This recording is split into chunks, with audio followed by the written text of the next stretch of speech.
Hello, everyone, the audience from all over the world. Welcome to another episode of Howdy Partner here on AWS Twitch. My name is Young Jung. I am a partner solutions architect here at AWS and one of your hosts for today. With me on the left, sorry, is my co-host and fellow solutions architect Rob Melka. Hey everyone, my name is Rob Melka. I'm a partner solutions architect with the AWS partner network, and I support technology and consulting partners like FireEye, who will be on our Howdy partner episode. Yeah, so with us is Martin from FireEye. Martin, you want to introduce yourself to the audience? Sure. Thanks, Ed. My name is Martin Holste, and I'm the CTO for Cloud for FireEye. I've been with the company for about 8 years. Prior to that, I was at a very large organization doing incident response, security incident response for about 7 years there. So a long history in both the sort of operational side of security as well as cloud security itself. Sounds great. We're excited to hear more about what you do at FireEye and what FireEye does, and hopefully we'll get some cool demos going on the way. But before we get there, Rob, what are we doing here? What is Howdy Partner, and what are we trying to do on this show today? Okay, so Howdy Partner is our episode series on partners that we're trying to highlight that have awesome products for our developer community and just overall AWS customers to leverage and benefit from. So this ties into a big crucial part of security at AWS, which is our shared responsibility model. And I am sharing my screen now, if you can see it. So this being a core part of security at AWS, we need to better understand what the shared responsibility model is. And easily described, the shared responsibility model is AWS is responsible for the security of the cloud, and customers are responsible for the security in the cloud. So you can use a simple metaphor like this, which would be an apartment complex where the landlord is, the one providing you with an apartment in an apartment complex. But you, as the individual tenant within an apartment, are responsible for the security of your individual apartment. So you have to lock your doors, exercise the security of your individual apartment, and the best the landlord could do is provide you with best practices and guidance on keeping your apartment secure. But that's the shared responsibility in a nutshell. And one of our security design principles in the AWS well-architected framework is to enable traceability. This is basically the ability to monitor, alert, and audit actions and changes that occur in your AWS environment in real time. This also allows you to automatically investigate and take action with automatic remediations or manual remediations. And this is where AWS Security Hub comes in.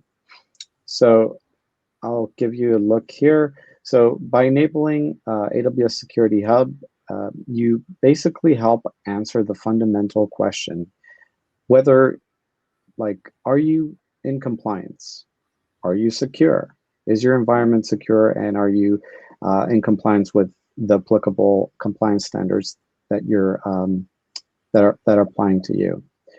You're able to aggregate, organize, and prioritize your security alerts, findings from multiple AWS services, and optionally third-party products like FireEye, which we'll see shortly in a demo. So this gives you a comprehensive view of a consolidated multi-account aggregated view of your security posture, and then you're able to take action from there. So Security Hub conducts continuous and automated compliance checks using industry standards and provides the results for the remediation. These remediations you can take which is basically you taking action on the individual findings. So in the console, you select one of the specific actions, and you're able to either open a ticket for that specific finding, send an email, or perform an automated remediation using CloudWatch events, Lambda, and so on. And so basically, one thing we want to highlight here is that AWS security services or partner solutions are able to pass information to AWS Security Hub and or receive findings from AWS Security Hub in the case of partners. And that then goes into the reporting via CloudWatch or CloudWatch events. And then you can take actions with a myriad of options using a multitude of AWS services and tools. So right now we have over 40 partner integrations with a simple setup, basically leveraging a CloudFormation template. And I'll show you the different options available. If you can see my screen now, you should see a summary of the Security Hub console. I've already set up Security Hub. It's a very simple setup process. Once you've got it set up and your findings are being processed, you'll be able to see findings for your specific region. This is region-based, but you can also delegate a specific AWS Security Hub administrator.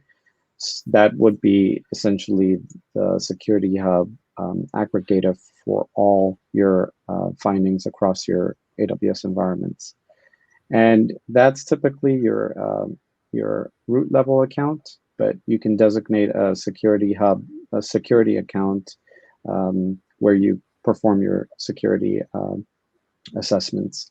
So for the first step in setting up Security Hub, you'll be prompted to select security standards that you want to leverage to scan against your AWS environment. And the ones I have enabled are the AWS Foundational Security Best Practices.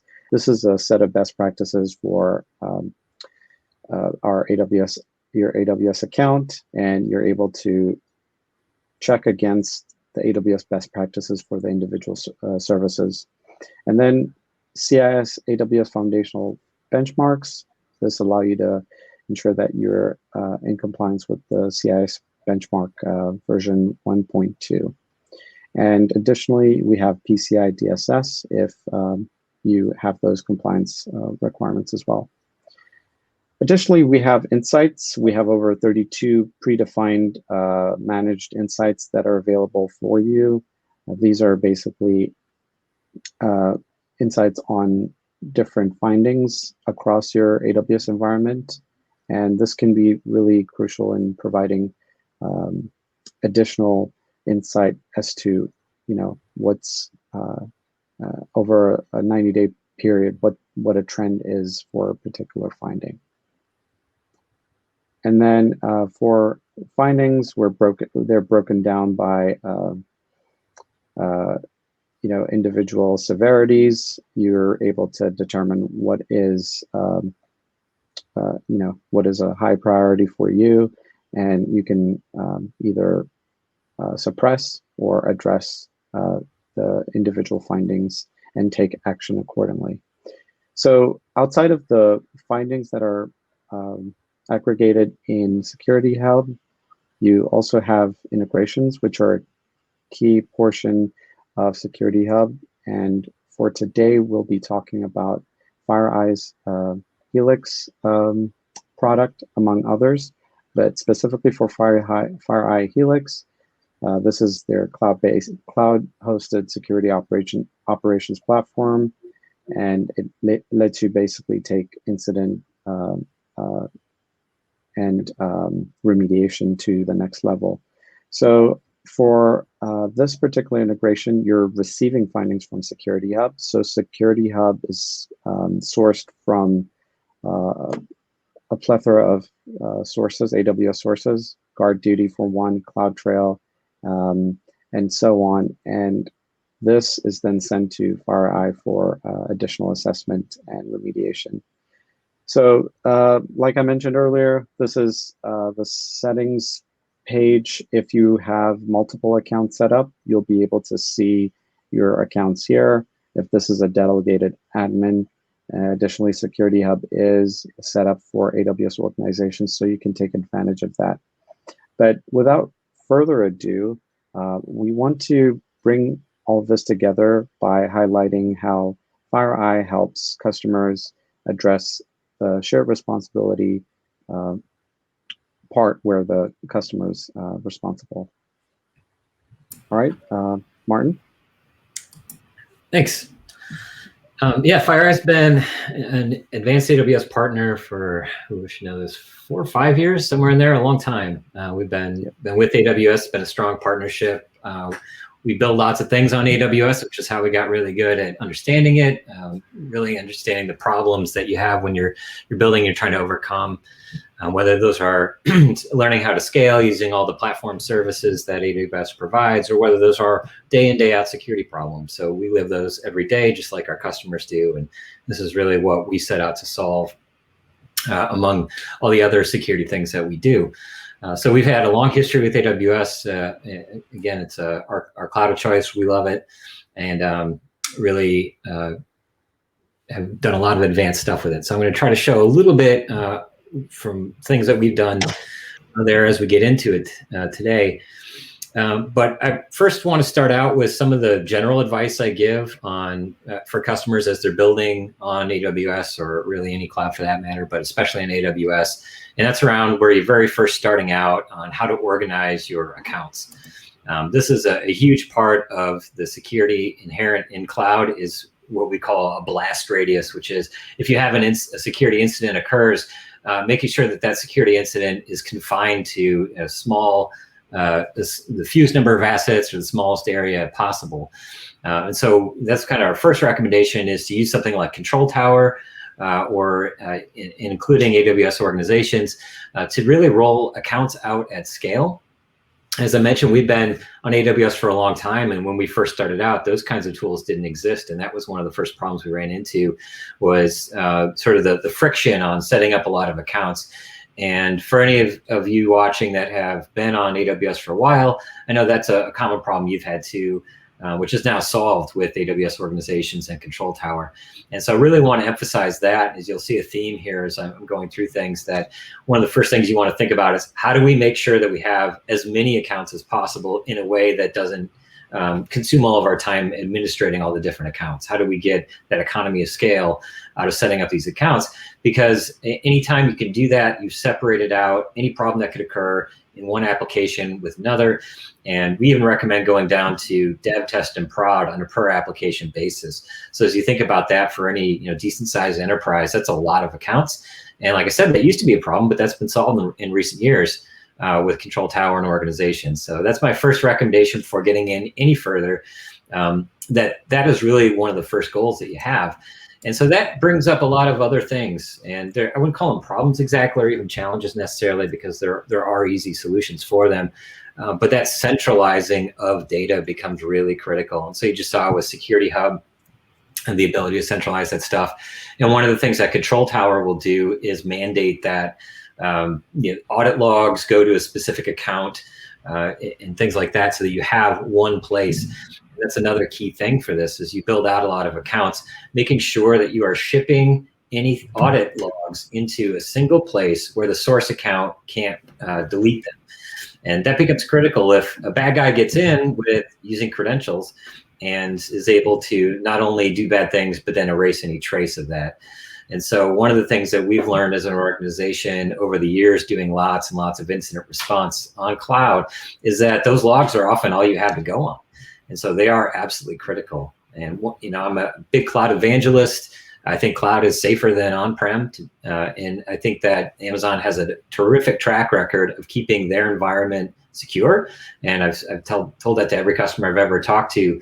The shared responsibility model that we just saw, that bottom part, Amazon has done a fantastic job of making sure that bad guys aren't running around in their environment, and anything you place there, you should have a lot of confidence in. However, that above that and the top part of the shared responsibility model is where we start to see a lot of problems. And the vast majority of incidents that we respond to on cloud start out with phishing attacks. And so that highlights the importance of having multi-factor authentication.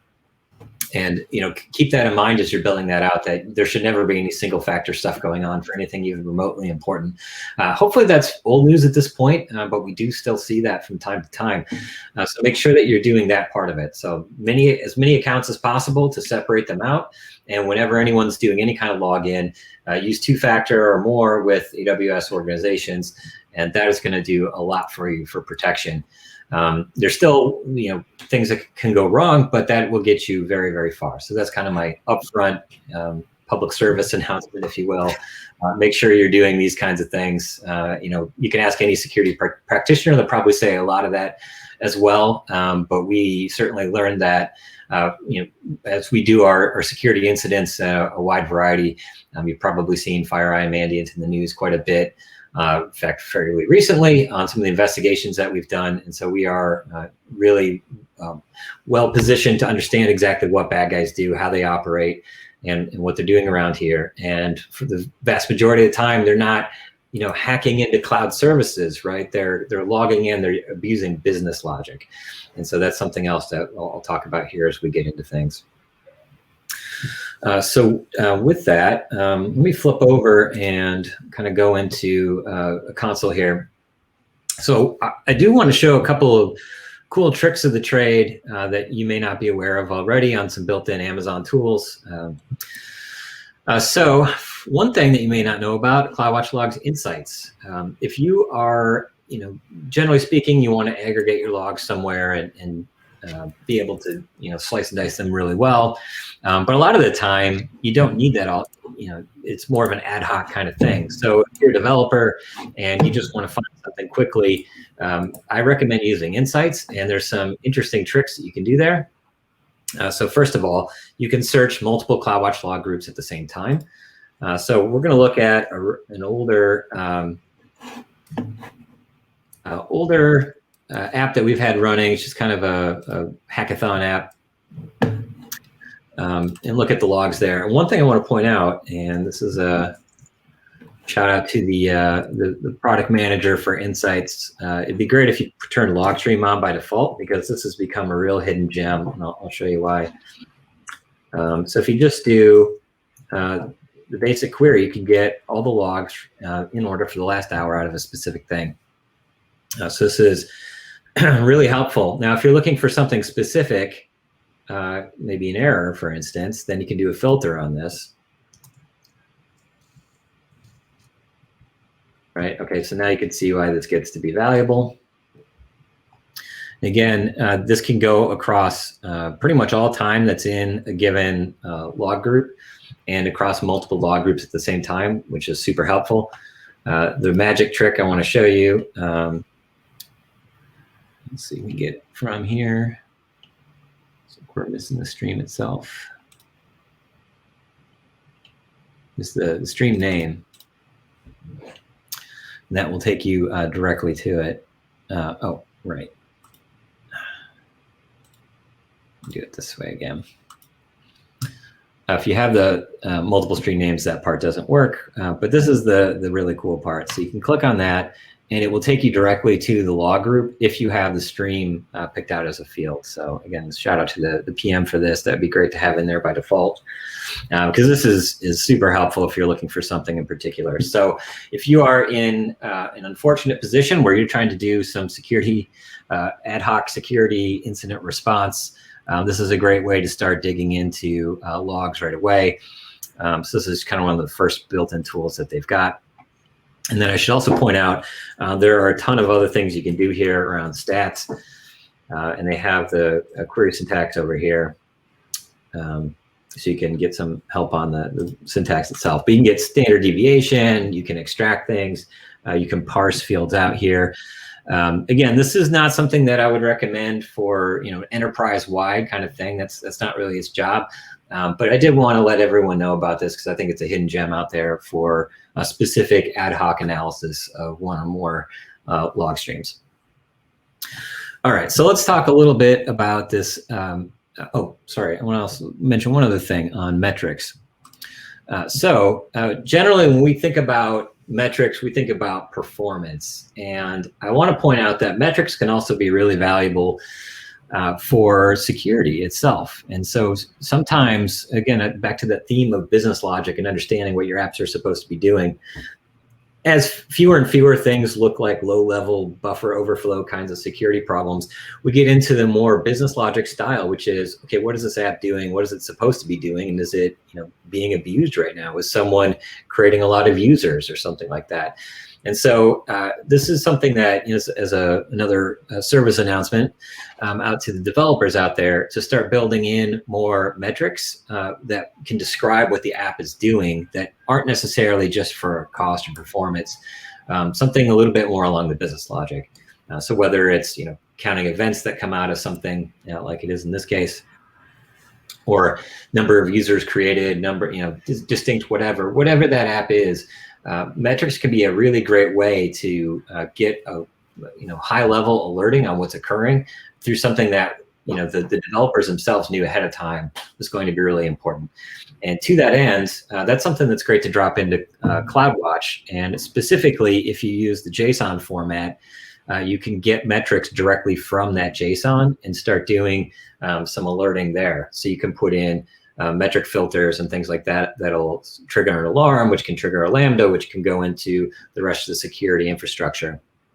But it all starts with that conversation between the developers and the security team that doesn't happen often enough. And that's another thing is, part of making your cloud defensible is that the applications themselves running there are defensible. And that means that they are built with the proper telemetry in there. And so that's building it with security in mind doesn't just mean making sure that you're not vulnerable to SQL injection or something like that. It also means that you're building out that visibility and telemetry from the beginning so that as it's operating, the security team has something to go on. So that's a huge part of this. Next, I want to talk about how you roll out applications. So for that, I want to talk a little bit about code pipeline. And there's a lot of different ways that I see customers run this and that we run it internally, depending on how what product you're on or whatever. Sometimes you have your source code and code commit. If you're using something like a GitLab or GitHub, that doesn't mean that you can't use code pipeline. That can be the source of your source code. They can start out somewhere else, but if it flows through this way, you have an opportunity to do a lot of things here. So first and foremost, this is where you get into the CI/CD pipeline, right? And so you're trying to, that's continuous integration, continuous deployment pipelines to make sure that things are tested before they go live. And there's a lot of interesting stuff that you can do here. And I'll talk a little more at the end about CI/CD, but I want to highlight kind of the fact that you have different stages that the code goes through. And at each stage, you can basically go out to a Lambda, you can invoke CloudFormation, you can do all of these things. And we'll talk a little more about this step at the end. But this gives you an opportunity to check things before they go live. And that's really a key part of it. So for this example app that we're looking at here, it's got various resources that were instantiated through a template like this. And this is a pretty old app. It happens to use some of the more modern AWS services. However, it's about 4 years old now, and it was built before Fargate existed. So it actually runs on an EC2 instance. However, it uses ECS. So this template just has a normal EC2 instance standing up that participates in an ECS cluster over here.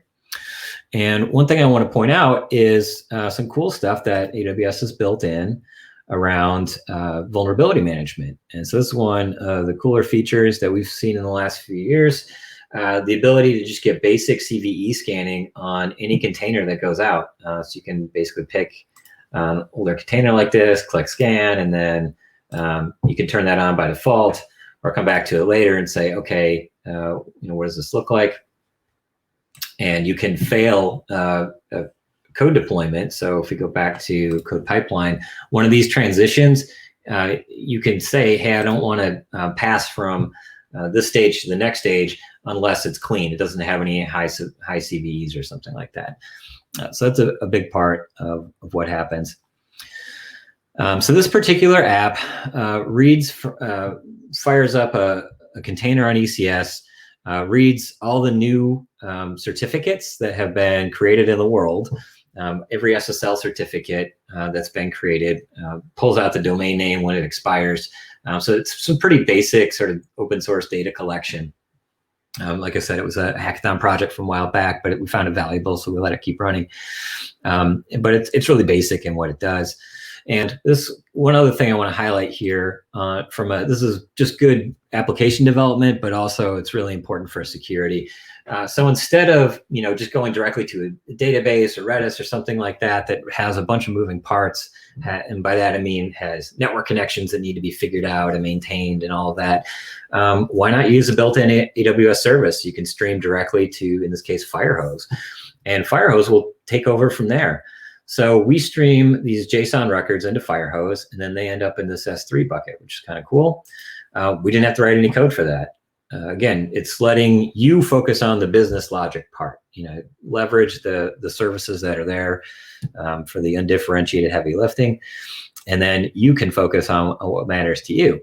So in this case, we are pulling all the new certificates that are created on a per second basis, dumping them in time-stamped files in batches, and that's taken care of by Kinesis for us. And they end up in nice little GZ files here. And it's new line separated JSON. So that's great. That's cool. Now what can we do with that? Now you can go over onto the Athena side, and with no setup really at all, you can start querying some big data from here. And this is kind of interesting. And it's a great way to start out. And now I want to point out something. So we've collected 140 gigabytes worth of compressed data on basically every SSL certificate registered in the last 4 years, which is kind of interesting. And the business logic that we have in there is a Lambda that does just a little bit to provide some heuristics on what comes through. It uses, again, these were some hackathon ideas. Hey, what if we look for any certificate, and if it has the word Apple in it, because we see a lot of phishing for things like Apple accounts, then we're going to give it a higher score. And so we started kind of playing with some of those heuristics and just dumping those over time. And you can get interesting things like this. Now, what I want to point out was the amount of code that it took to do all of that was, I don't know, 70, 80 lines, something like that, after we listed the interesting domains. And not only was that really fast for us to try out and fast to get there, and that's what I love about cloud, it was also really secure, because that code is running in a very isolated place. It doesn't have any inbound connections. We didn't have to worry about outbound connections for it. It's going to all these managed services, and we just make sure that all the permissions are correct and they are formally defined in this CloudFormation template, which stamps everything out, creates the roles, all that stuff, and it can be modeled. And again, I talk a little bit more about this at the end, why it's important. But we didn't have to do anything else. All this data is now ready for business use, right? So this is the promise of cloud fulfilled, right? This is what we love about it, and the fact that it is more secure there.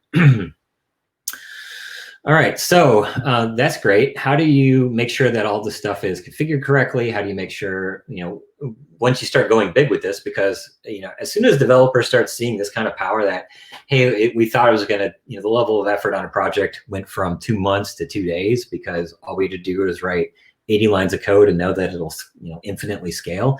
People are going to start adopting a lot more cloud, and they're going to have a lot more complicated rollouts for things. So that's really where we come in and trying to make sense of all of the things that are going on. So we do that in a couple of ways. I'll introduce you now onto the FireEye side. So this is, let me go to the summary dashboard here. This is Helix. Helix is kind of our center for our security universe, where we put everything.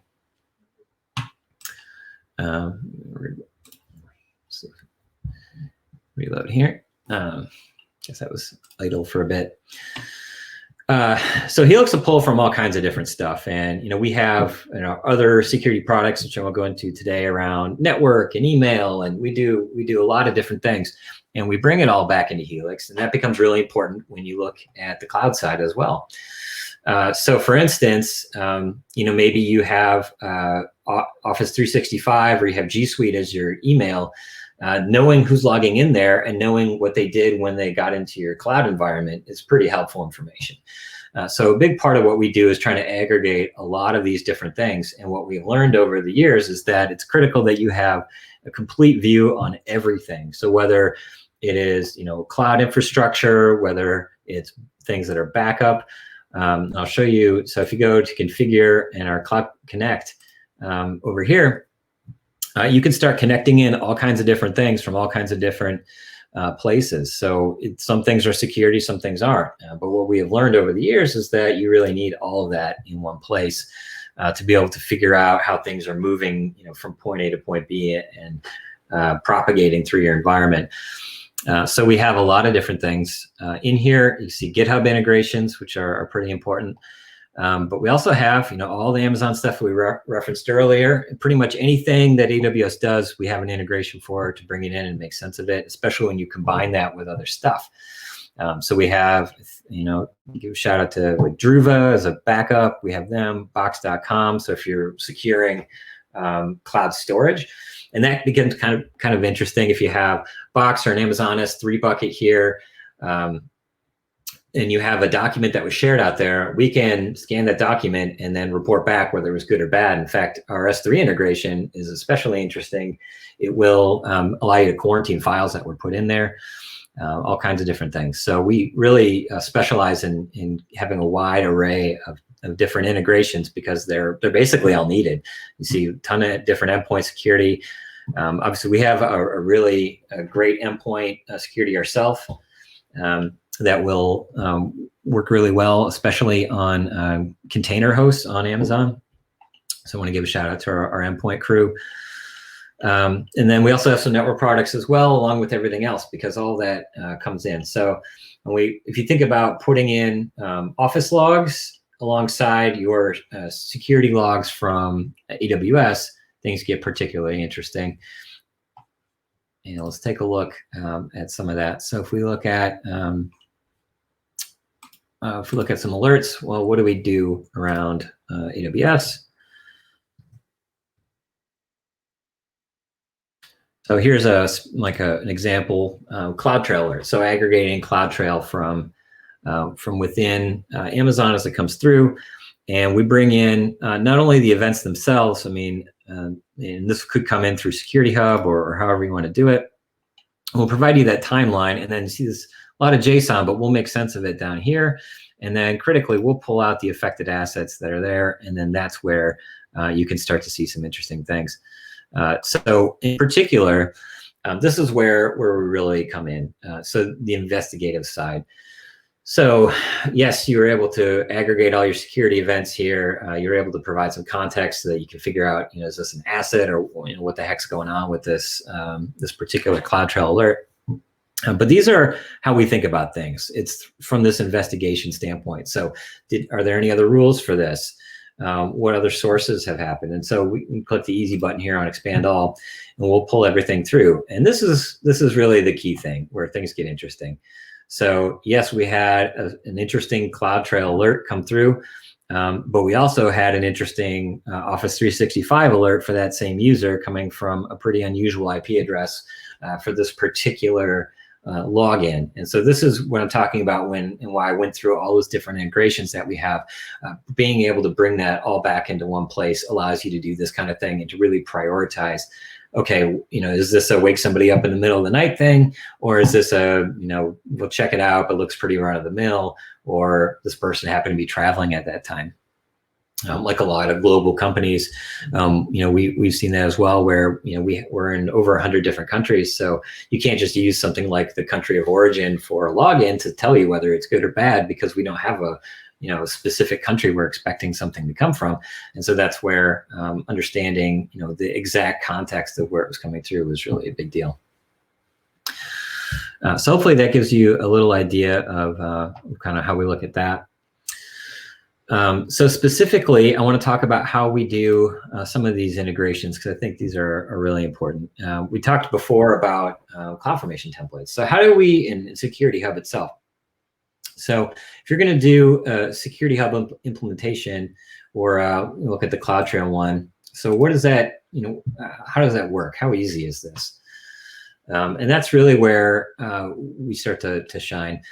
So you put in your region, the bucket, the CloudTrail is coming in, and a few other things, and we'll generate a CloudFormation template right there.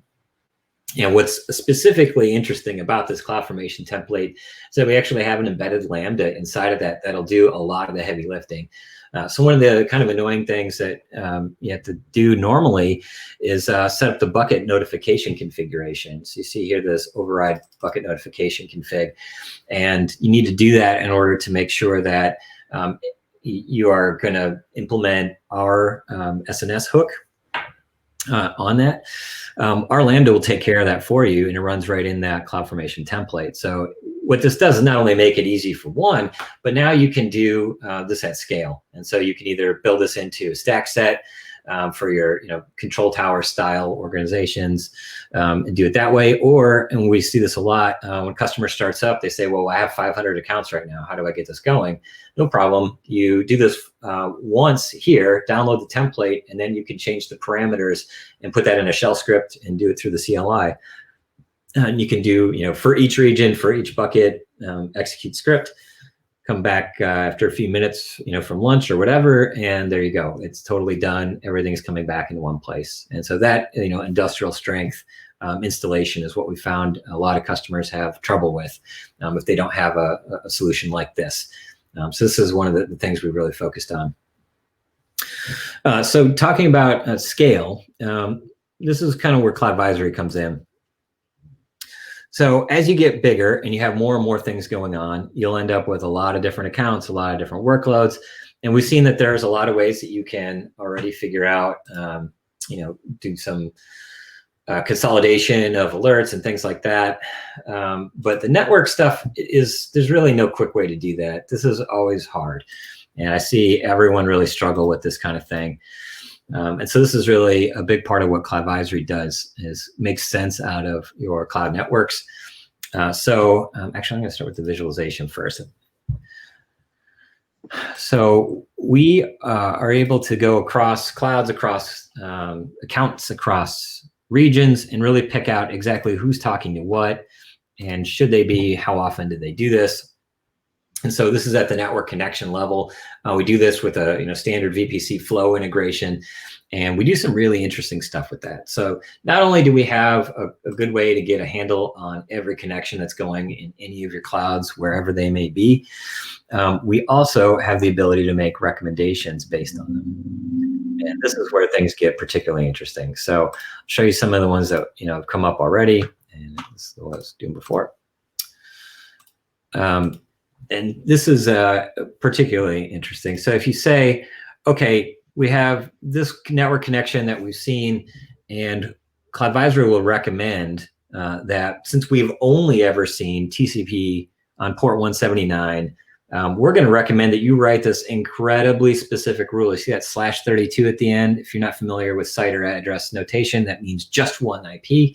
It's in this exact IP on this exact port on this exact protocol. Here's the rule that we recommend. We're proposing this rule. And then you can put it into testing mode. So this rule has been in testing. And what that means is that it's going to check all the new flows that are coming in against this proposed rule. And you can check it then at the end and say, okay, well, what does it look like? And if you like it, then you can provision it, and it'll automatically roll out that network change policy. So hopefully you see that's pretty powerful for a number of reasons. But the biggest reason is that any organization of decent size probably has change management procedures or rules or plans. that you have to adhere to. So this is what I see as a big barrier to really creating change within, making things more secure within an organization. There's often a lot of red tape just to make sure that you don't break something. It's there for a good reason. You don't want the security team to just go out and make a change without, checking and making sure that it's not going to break anything, right? So normally in an enterprise, you need a change management test plan to prove that, we're sure we're not going to break anything in production by doing this. And so this is really a big part of what CloudVisory provides there is, not only the ability to get that full visibility on where everything is going, but be able to not only propose a change, but actually verify and prove that this change is something that you want to happen. We do this for other things that are around other kinds of assets, but I typically see that on the network side. This is one of the biggest pain points for customers is trying to get a handle on that. And this is something that we've taken very seriously and worked a lot at making easy. All right. Any questions?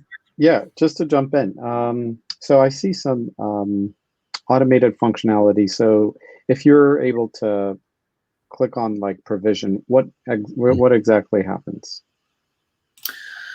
So if you run provision, it will actually go into, and I can't remember in our demo environment if this breaks something or not.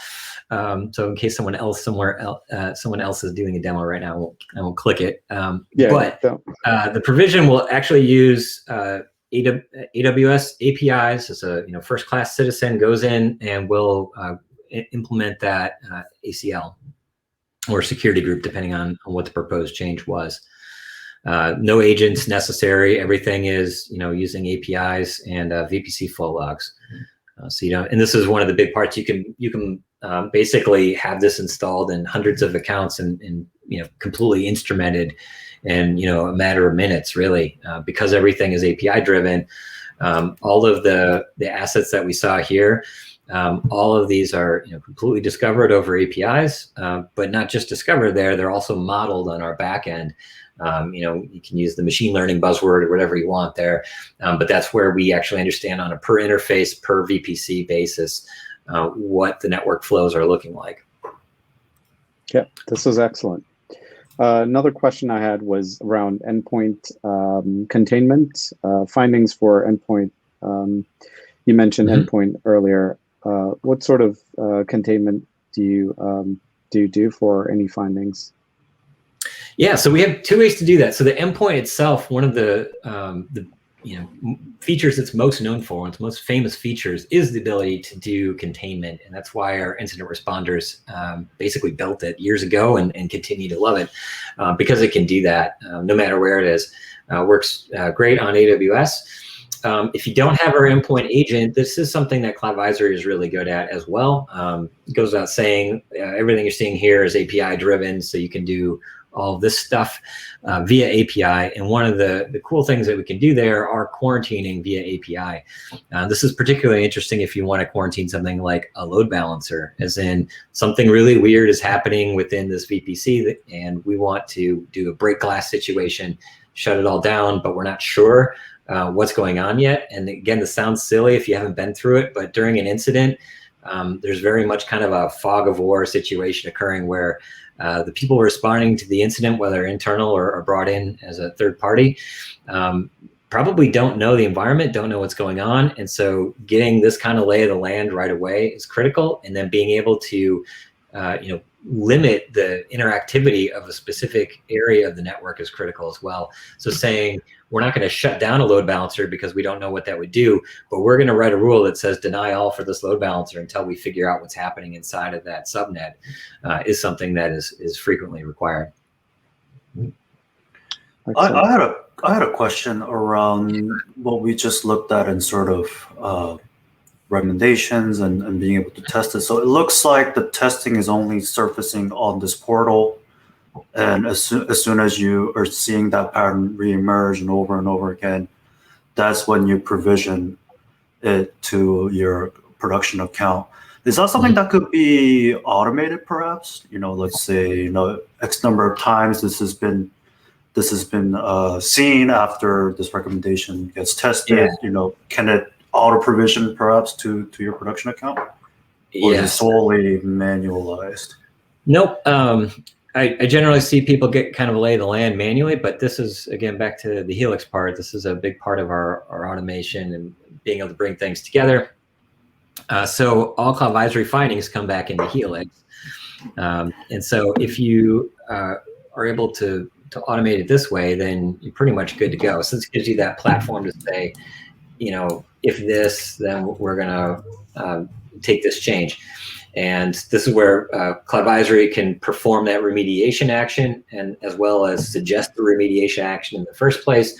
And you can do a lot of that automation here in Helix to figure out, contextually, do I need to add in something from, a SaaS connector? Do I need to add something that came from on-prem?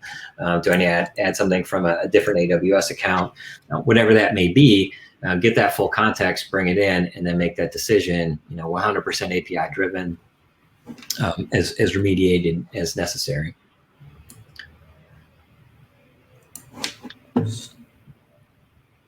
Sounds great. From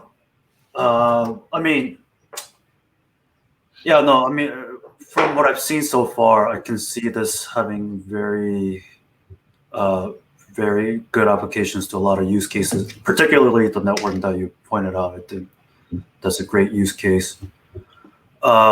But for the audience that are out there, again, this is Howdy Partner. We are here to promote, highlight, evangelize, just make our partners look great about some of the things that they're doing. We have today Martin with us from FireEye. He just showed us a little bit about, best practices, if you will, on AWS as far as security.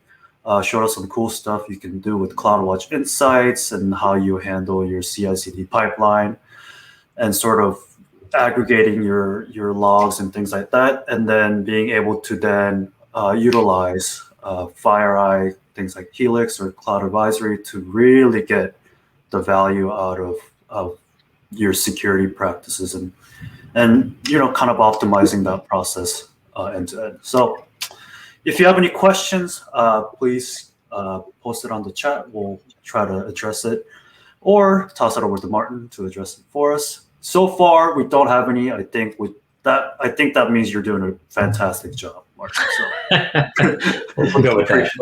Yeah, appreciate you. So the next thing I want to talk about, I think we have a few minutes left, right, for another topic here. We have plenty of time. Okay, great. So I mentioned CI/CD pipelines earlier, and one of the features I'm really most excited about that's coming out here at the end of the month. We're releasing Cloud Advisory 5.0, and 5.0 has our first foray into something that's really critical around CI/CD pipelines. And so actually, I'm going to remind you on code pipeline what we mean by CI/CD. So this means bringing in source code, whether code commit, and that says, okay, we're going to do anything. You can put in a Lambda here, whatever that might be. Some people like drone, whatever it is. And then this is really key. Once you deploy it, you're going to deploy actual infrastructure. And so what you have is a path that goes all the way from a code template, or a template like CloudFormation is committed into your code repository, and then that is actually what instantiates your cloud infrastructure. So if you add on an S3 bucket, that would go in through a code commit. And this is a really important part of your overall cloud security process and how you manage things for a lot of reasons. I mean, to start with, you're going to know exactly which developer made that commit. So it gives you an audit trail to understand who created cloud infrastructure. We've seen in the news lately, there's been some interesting, what we call supply chain attacks, which means things that are coming from, upstream get put into source code, or they get put into infrastructure. There's a lot of different variations on this. But from a source code attack, as in this library has been polluted with something bad in it, and now it's malicious, or someone got in there and added in code. In fact, we've seen over the last few months a number of GitHub repositories. This is actually a really nasty thing. There's some popular open source things out there on GitHub, and someone will approach the maintainer and say, hey, I'll take this over for you. I know what a burden it is. You're not getting paid for this, so I'll take it over for you. And they say, oh, thank goodness. I don't want to have to maintain this anymore. And then that's where things go bad. They start putting in malicious source code into that GitHub repository. Things like that, or it can be, the insider threat that, sometimes happens where someone adds something they shouldn't, right? So by having that infrastructure be defined as a document that goes through your source code repo, you have this check, you have this audit trail, and you can do a lot of things there. So yes, the audit trail, but you can also see, well, what would happen if I actually deployed this thing? Would anything bad happen? So there's some obvious things like S3 bucket open to the world is, the really bad thing. And thankfully those are disappearing because a lot of default settings now on the AWS side are preventing that, which is great. But there's lots of other things that can go wrong.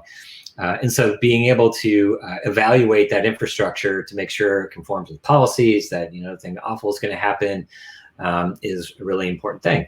And so what we're adding into Cloudvisory is the capability to connect directly here. So I showed these tiles before. In our Cloud Connect, you can go through an install process, and then that will allow you to say, right here, I'm going to hook in Cloudvisory, and I want Cloudvisory to take a look at this and tell me if this template that's about to go out has any problems with it. And it's the same as if Cloudvisory had gone out and actually used the APIs to query a live environment. It's the same sort of scenario where it'll check to see if everything is cool. And if it is, then it'll automatically pass to the next phase, and then that will actually get deployed. So this is a work in progress. As I mentioned, it's coming out. And alongside that, we're doing Terraform, we're doing CloudFormation. And one thing I want to mention is on the Terraform side. Here's an example of a Terraform provider that we've got. So I know a lot of AWS customers are using Terraform to do some of their deployment. There's pros and cons to Terraform versus CloudFormation, and I won't get into that. Both have their upsides. If you are using Terraform, this is going to be released soon. It's a way that you can check from Terraform directly as using the Cloudvisory provider. Before you even commit that code, you can basically do a unit test to say, is this thing going to conform, yes or no? And it can reach out to our APIs. If you're going to go the native route here, then we can do it. Basically, you can post, you have a hook here, which will post our the CloudFormation template into Cloudvisory itself. It'll do that scan and then basically provide a pass-fail on it. And then that's also a place where you can put in comments for exceptions and things like that. Typically, what I see the most friction on this is between the DevOps group and security is how do you handle exceptions?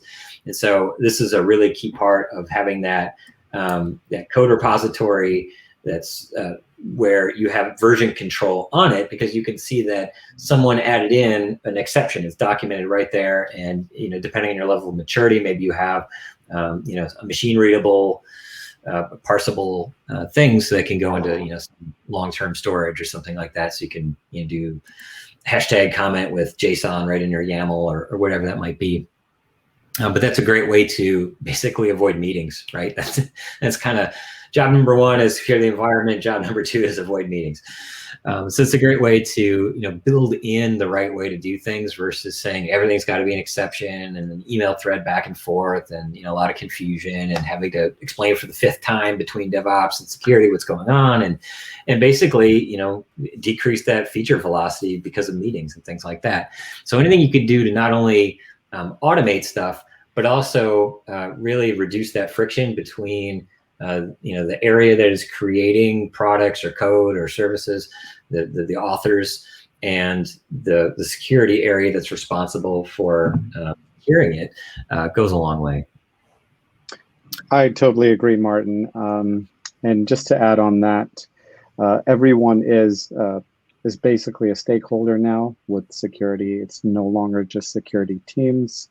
It's no longer just seen as a gate at the end of an application lifecycle. But I wanted to ask you why the decision to shift left. I guess that's what DevSecOps is. But yeah, why are we moving away from the traditional approach?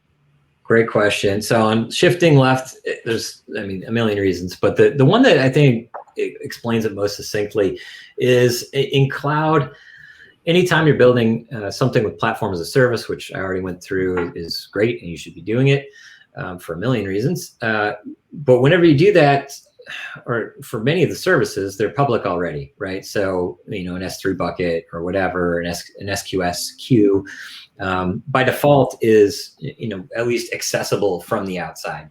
So, conversely, if you said, well, you go back 10 years and you're building out some cool new project on-prem, you can, maybe you're deving that on your laptop, maybe you've got a server in the data center, and you can be like, you didn't even plug it in yet, that thing isn't live, right?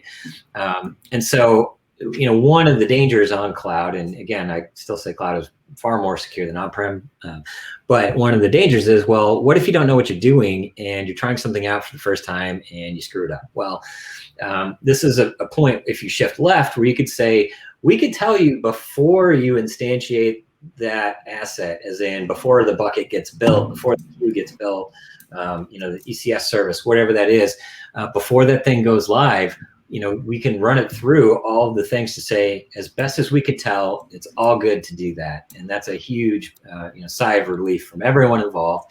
The developer doesn't have to, cringe when they, push the go button, because they don't have to worry about, am I screwing something up? Am I getting yelled at for this?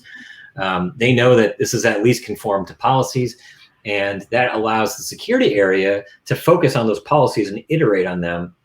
They can do their own research. They can add on their own things that say, no, in this region, we absolutely only allow these services or whatever.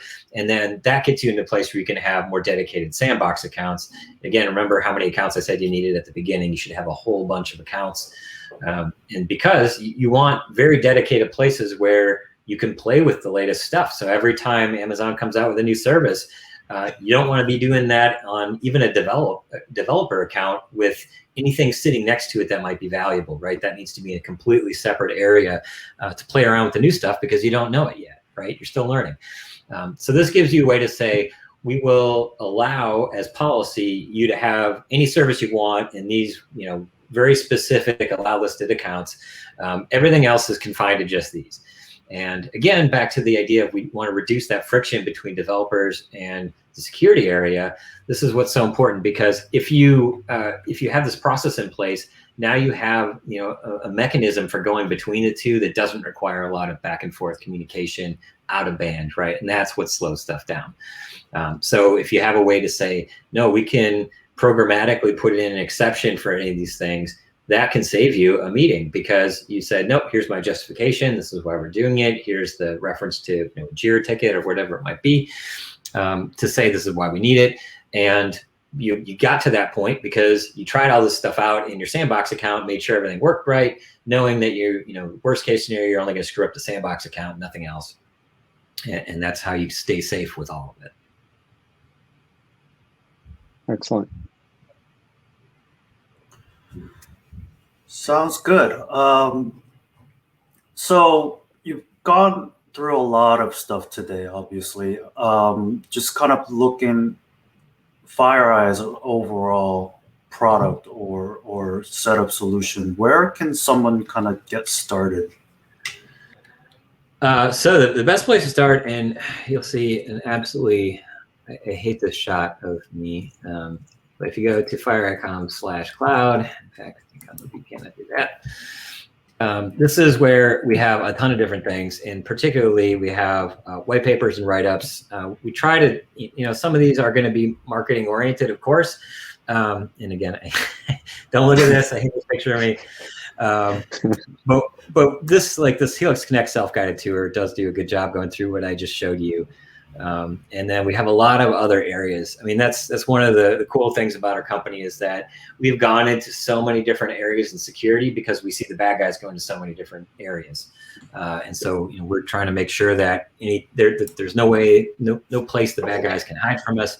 And so whether that's phishing on the email side, whether that's figuring out how to stitch things together in Helix, whether it's scanning files that are coming through with detection on demand for your S3 buckets, whether it's making sure your networks are figured out on CloudVisory, or whether it's just making sure that bad stuff isn't going through your network. We have network compliances for that.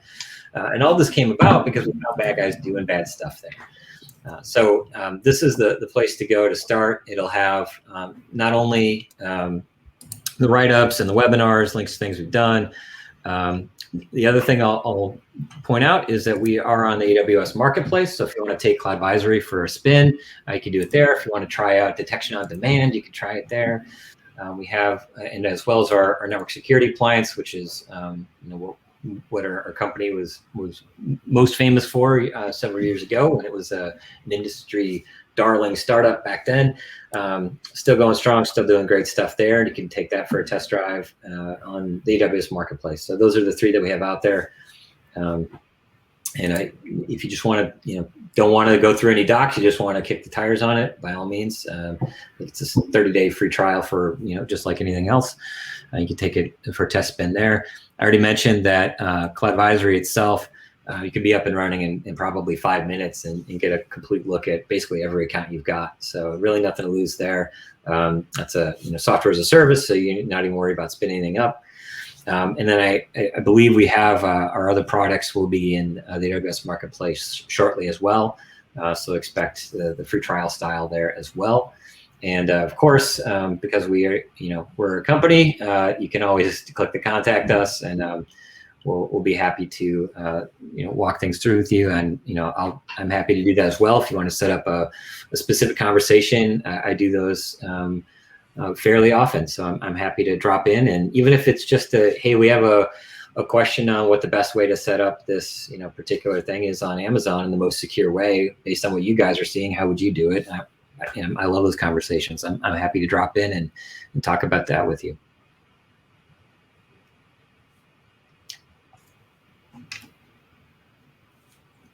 Excellent.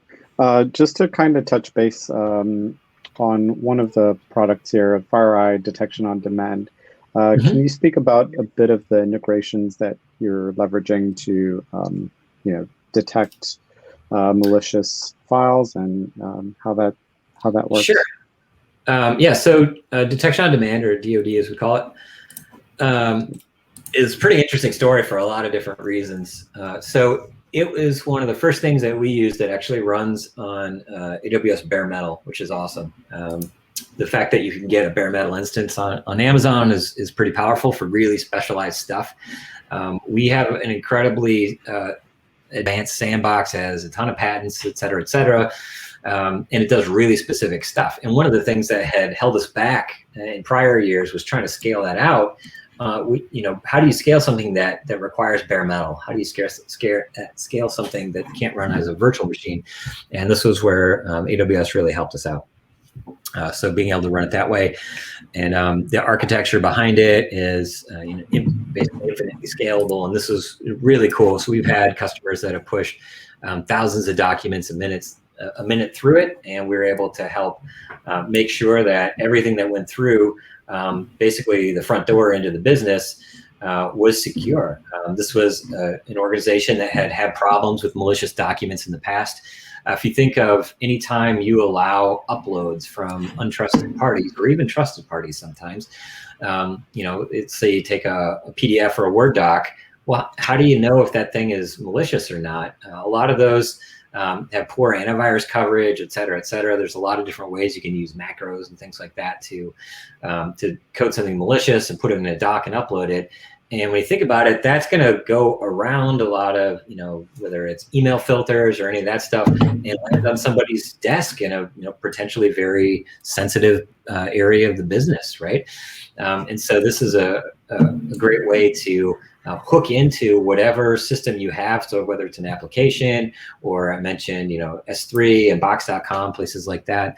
Anytime you have a file coming through that you want to make sure that the content is safe, this is a great way to do it. And it was a really fun project. I got to work on it a little bit on the back end, just on the integrations with the APIs and things like that. So it's a really cool piece of tech, just from a nerd perspective and understanding cloud architecture.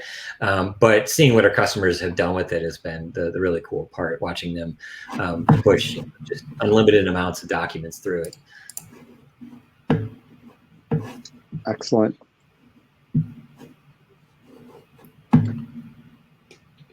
Well, yeah, I think that pretty much sums up our Howdy Partner session today. We had Martin from FireEye, and we discussed the AWS security shared responsibility model and how you can leverage AWS services like AWS Security Hub that allow you to consolidate and aggregate your security findings in a single in a single place. And with FireEye, you're able to address a lot of the customer related portion of the shared responsibility model, leveraging solutions like FireEye Helix, Cloud Advisory, and DoD, which is their FireEye detection on demand, as Martin just explained. But yeah, do we have any questions, Young? Let's see. I don't think so. Okay. Just check one more time. Yep. Okay. Well, I think that is it. Were there any other questions or comments? We typically like to end off our episodes. Young, I think you're familiar with all the different phrases, so I'll give that to you to kick off. Yeah, so I guess before we end it, just want to say thanks everyone for tuning in to another episode today with Martin. Martin, I appreciate you coming on the show today to show us all the cool stuff that FireEye is doing. I might actually give it a try myself if I'm being honest. Just it seems to be a lot of capabilities that I could kind of explore to tighten securities and learn a few things myself. So appreciate you hopping on today. Like me out there, everybody else who wants to kind of give this a try, go to fireeye.com/cloud to get your kind of feet wet with all the cool stuff that they have available for you. And with that said, join us next time, Wednesday at 2 p.m. Pacific time for another episode of Howdy Partner. And like Rob alluded to before we end our show, we sign off with one of the sayings. We have 3 different options. I will leave it up to you, Martin, to choose the one that you prefer. So they are, as you probably know from the title, there's a certain theme to these phrases. So first one is giddy up. Second one is happy trails. Or the third one is see y'all next time. So those are your choices. Which one would you want to sign off with? I'm going to go with option C for sure. All right, see y'all next time. So on the count of 3, we'll say see y'all next time. So here we go. 3, 2, 1. See y'all next time. All right, thanks everyone, and have a good one. Thank you. Thanks.